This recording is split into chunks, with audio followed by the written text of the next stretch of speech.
Bonjour les amis, aujourd'hui j'ai décidé de partager avec vous la recette de Choubakia. Elle est trop bon, c'est une tuerie, franchement, c'est la bonne recette. J'ai déjà fait de Choubakia, mais celle-là, c'est à part, ça n'a rien à voir. Au niveau du goût, de la texture, franchement, essayez-la et vous allez me laisser en commentaire ce que vous en pensez. Alors pour la recette, je vais vous laisser les ingrédients en barre de description. Et sur la vidéo, je vais vous expliquer les étapes pour avoir un bon shabakia pour ce ramadan, Inch'Allah. Alors, j'ai pris les amandes brutes. Comme je vous ai dit, j'ai pris une casserole d'eau, j'ai chauffé l'eau, ensuite j'ai plongé mes amandes et ensuite je les ai émondées, je les ai laissées sécher.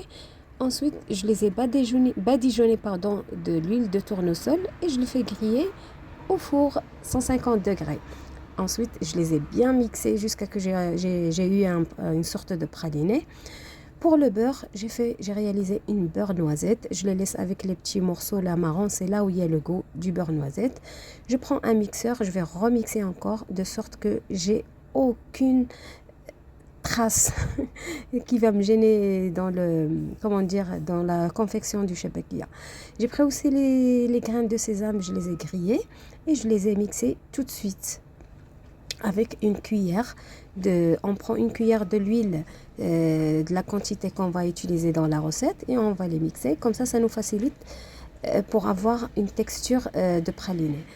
Ben voilà, c'est comme ça que j'ai procédé. Je mélange tout, l'huile de tournesol, l'huile d'olive, les amandes pralinées, les graines de sésame pralinées et je mixe le tout pour avoir une texture très lisse. Après que le mélange est bien mixé, je vais prendre un grand plat, un qasriya. Et je prends 1 kg de farine, farine T45, je vais la tamiser. Ensuite, je vais faire un centre au milieu. Si vous voulez la mélanger, les filles, dans le mélangeur, n'hésitez pas, hein. Moi, je préfère de la faire à la main. J'aime bien toucher la pâte. J'ai mis une pincée de sel et 2 grosses cuillères à café. 2 grosses cuillères de grosses cuillères à soupe. Pour les graines de fenouil aussi, c'est pareil. Il faut les bien mixer et ensuite les tamiser.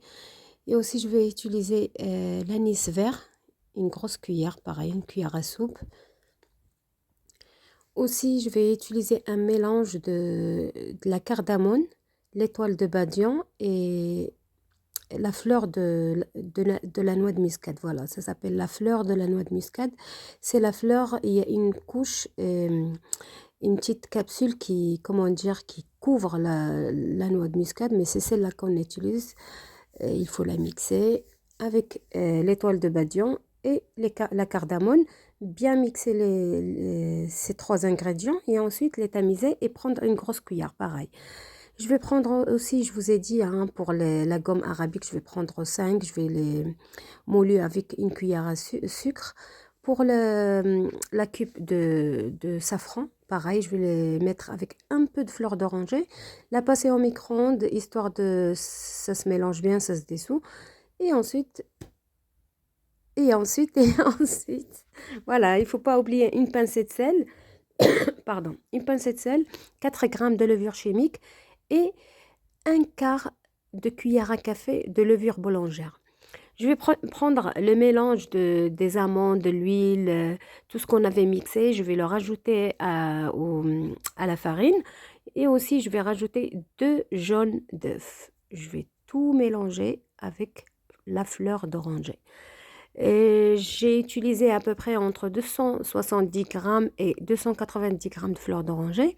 Vous allez mélanger votre mélange jusqu'à obtenir une pâte homogène, pas lisse.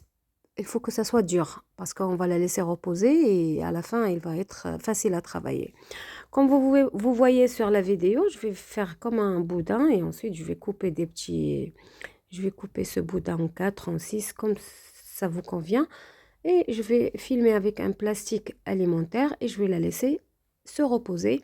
Comme ça va être facile pour façonner le shabakia. Je vais prendre le premier morceau, le premier pâton, je vais l'étaler. Il faut que ça soit aux mêmes longueurs, les filles, même largeur, même longueur. Comme ça, vous n'aurez pas beaucoup de chute de pâte. Regardez bien la vidéo parce que les ingrédients, je vous les laisse dans la barre de description. Et ce qui est plus important, c'est la façon comment on façonne le shabakia. S'il y a un côté un peu plus large que l'autre, il faut égaliser avec le rouleau. On plie en deux, c'est comme le feuilletage à peu près. Pour avoir un shabakia bien avec, comme on dit, mjaba. Voilà les filles. Je vais prendre le premier pâton que j'avais plié, je vais l'étaler, aider à étaler comme ça. Je vais le couper ensuite en deux et je vais le passer dans la machine à pâte. Pour moi, personnellement, j'utilise entre 4 et 5, le numéro 4 et 5, pour avoir une épaisseur pas fin mais moyenne. Voilà, comme vous voyez, il n'est pas trop fin non plus, il n'est pas trop épais. Je vais essayer à égaliser aussi avec le rouleau si je vois qu'il y a un côté qui est moins large ou moins épais que l'autre. J'enlève les côtés de cette façon-là. De l'autre côté, pareil. Et je vais garder les chutes. Je vais vous dire, je vais vous expliquer plus tard comment on utilise ces chutes. On ne va pas les laisser accumuler jusqu'à la fin de la confection de shabakia, mais on va les introduire petit à petit, à petite quantité dans l'autre pâte. Comme ça, on aura, comment dire, utilisé toute la pâte qu'on a, parce que si on les laisse s'accumuler, on l'utilise à la fin, la qualité du shabakia, c'est pas la même que la pâte fraîche. Voilà, ça devient plus dur à travailler et le résultat, il n'est pas bon. Comme je vous ai vu, comme vous avez vu, je prends le rouleau, je fais 6. 1, 2, 3, 4, 5 et le 6, je coupe. Désolée parce qu'au début, j'ai pas vu que je filmais pas. Celle-là, ça va être la bonne. Voilà, on plie en deux comme vous voyez. Je vais pincer les extrémités de cette façon-là. Je vais mettre mon doigt et la rouler de l'autre côté. Il faut bien pincer les côtés là et tirer un petit peu que ça soit égal les incisions qu'on avait faites. Et aussi la tourner de l'autre côté et bien pincer. Et c'est ça le secret, comme ça vous n'aurez pas un shabakia voilà, qui se casse pendant la friture. Il faut bien pincer les filles. Hein. Et pour être sûr, moi je la tourne comme je vous ai dit, je la tourne de l'autre côté et aussi je vérifie s'il est bien pincé, sinon je refais. Voilà, je vais continuer de cette façon jusqu'à que je finis la pâte que j'ai.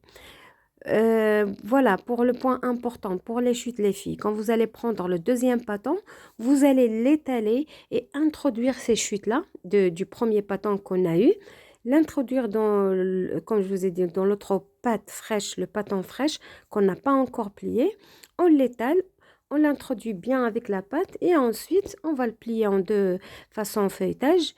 Et ensuite, on continue la confection de même façon, de le passer au rouleau et ensuite enlever les extrémités et confectionner notre shabakia. J'espère que voilà, je vous ai bien expliqué, mais si vous avez des questions, n'hésitez pas à me les poser dans les commentaires. Je serai ravie de vous répondre. Voilà.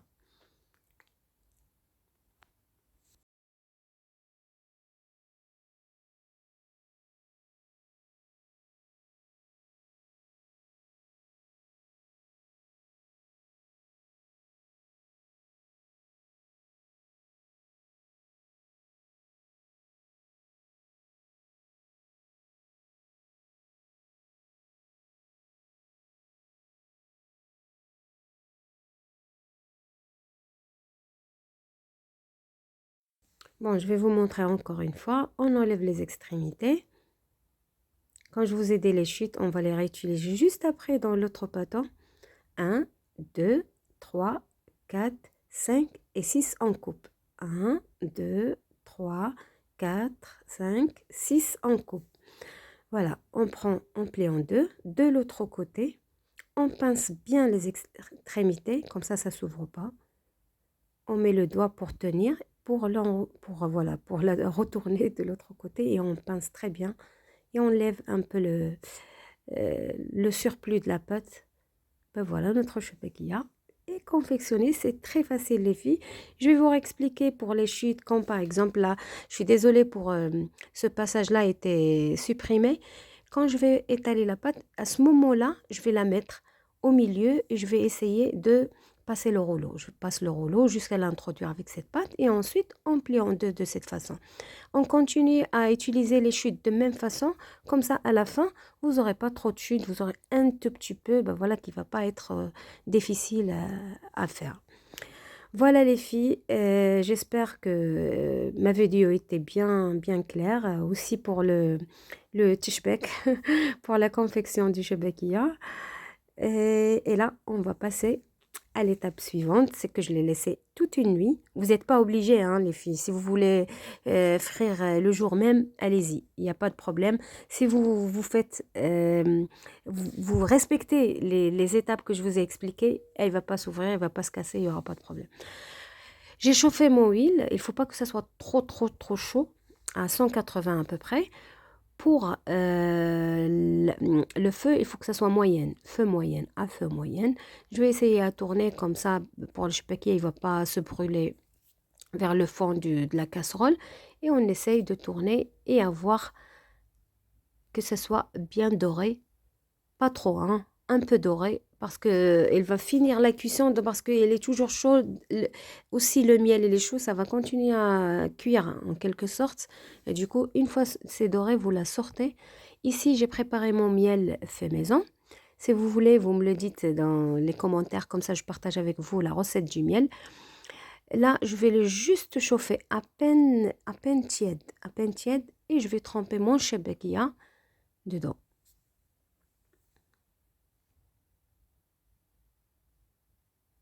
Je prends une à une. Si vous remarquez les filles, hein, il n'y a pas une qui est cassée. Rien du tout. Je la pose comme ça, je la laisse toute seule, trempée dans le miel. Je ne vais pas essayer d'enfoncer avec une cuillère ou avec une fourchette le shebekia pour qu'elle soit au fond du miel. Non, au fond du miel. Le français, mon français. Pardon les filles. Ben voilà, je vais la poser comme ça et je la laisse faire les petits bulles là qu'elle fait. Une fois il fait plus du bulle, c'est à partir de là qu'on peut prendre une cuillère et la pousser vers le fond pour qu'elle sera bien trempée du miel. Ben voilà, c'est ça, la recette, c'est ça les petites techniques voilà, que je connais, je les ai partagées avec vous. J'espère que ça va être utile pour vous, surtout pour les filles débutantes, pour ceux qui n'ont jamais osé faire le shebekia, ben c'est le moment, n'hésitez pas, c'est une recette très facile. Et voilà, ça va être juste au début pour le faire le tishbek, confectionner la forme, mais sinon, à part ça, c'est trop facile. Si vous regardez bien la vidéo, vous pouvez même le ralentir et faire une à une jusqu'à que vous avez la main, quoi. Voilà. Après, une fois il a fini d'avoir faire ces bulles-là, ben, c'est à partir de là, ben, je mets du miel un peu partout, comme vous voyez. J'évite d'appuyer avec la fourchette comme ça que je la traite bien, moi, mon chebec. Je vais la laisser dans le miel pendant à peu près un quart d'heure. Et voilà, un quart d'heure que voilà, il va bien absorber le miel. Je passe à la deuxième friture. Et une fois que je finis la deuxième friture, parce qu'il me reste la place dans ma marmite du miel, je vais éteindre le feu et laisser le shebekia dans le miel jusqu'à ce que je les enlève pour s'égoutter. Et après, je procède à la troisième friture et ainsi de suite. Même pour l'huile, il ne va pas être chaud parce qu'une fois on le laisse voilà, refroidir et après chauffer, ça c'est mieux. Voilà, et j'ai toujours de la place. Je vais mettre mon shebekia de même façon.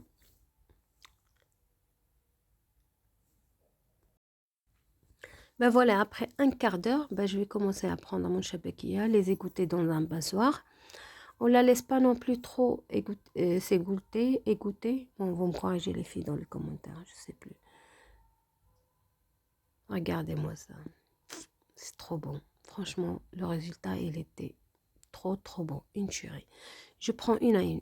Comme je vous ai dit, vous ne les laissez pas trop s'égoutter dans le passoire. Vous le prenez 10 minutes, même, voilà, 10 minutes à peu près, et vous prenez, vous commencez à la décorer, soit avec des amandes concassées bien grillées, ou bien, comme j'ai fait moi, avec des graines de sésame grillées, bien sûr. Et je commence à saupoudrer une à une mon shabakia. J'espère que ça vous a plu, la recette, et voilà, et l'explication. L'explication. Allez les filles, dites-moi ce que vous en pensez en commentaire. Et si c'est la première fois que vous regardez ma chaîne, n'hésitez pas à m'encourager et à me laisser des likes, un commentaire et bien sûr abonnez. Abonnez-vous. N'oubliez pas. Allez, gros bisous les filles.